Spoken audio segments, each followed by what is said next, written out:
Naninindigan ang misis ni retired Major General Jovito Palparan na propaganda lang daw ang mga ibinibintang laban sa kanyang mister.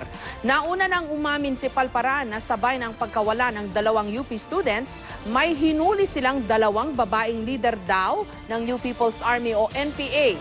Kaya tanong ngayon ng grupong desaparecidos, nasaan na ang dalawang NPA leaders na tinutukoy ni Palparan? May exclusive report si Dano Tingkungko.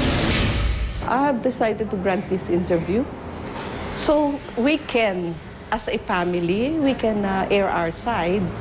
Kasi, forgive me for saying, yung left lang, yung kabilang side lang ang naririnig. Ito raw ang gustong linawin ni Dr. Evangelina Palparan, asawa ni retired Major General Jovito Palparan. Sa exclusive interview ng GMA News, pinasinungalingan ni Dr. Palparan ang mga akusasyong human rights violations laban sa kanyang asawa. Lahat na lang na namamatay sa kanya, sinisisi. Bakit po tingin nyo Kasi naging effective siya eh. Yung campaign niya yung campaign niya sa anti-insurgency, very effective siya. Ayon sa kanya, nang lumabas ang arrest warrant para kay Palparan noong December 2011, plano na raw agad sumuko ng kanyang asawa. Pero Tumawag, gusto niya mag-surrender. Kaso, inignore siya ni President Aquino. naniniwala rin daw siyang walang kinalaman ng asawa sa pagkawala ng mga estudyanteng sina Karen Empeño at Sherlyn Cadapan. Sa aking panayam kay Major General Palparan noong March 2007 para sa aking undergraduate thesis sa kursong BA Journalism sa UP Diliman, nauna na niyang sinabing wala siyang kinalaman sa pagkakadakip kina Empeño at Cadapan. Sinabi raw sa kanya ng mga tauhan niyang mini-raid na bahay sa Hagonoy, pero ang dalawang babaeng kinuha mga miyembro umano ng NPA na kinilalang Katanya at Casiera na nangingikil at nananakit di umano sa lugar. Nauna na ring iginiit ni Palparan na propaganda lang daw ito ng kanyang mga kalaban para siraan ng kanyang counter-insurgency campaign.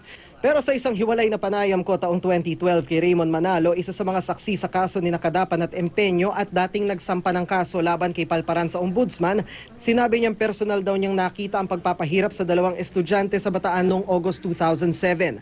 Maging siya naging biktima rin daw ng pagpapahirap noong July 2006. At matapos ang umunay torture sa kanya, personal daw siyang dinala ng at-large pa rin si Master Sergeant Rizal Hilario kay Palparan. Nausap ako ni Jovito Palparan nung magkaharap na kami.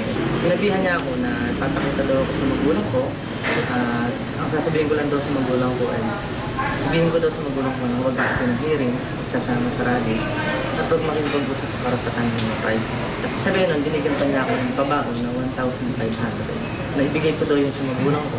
Sabihin ko daw na yun ay kinita ko sa bago kong boss sa kanyang gusto.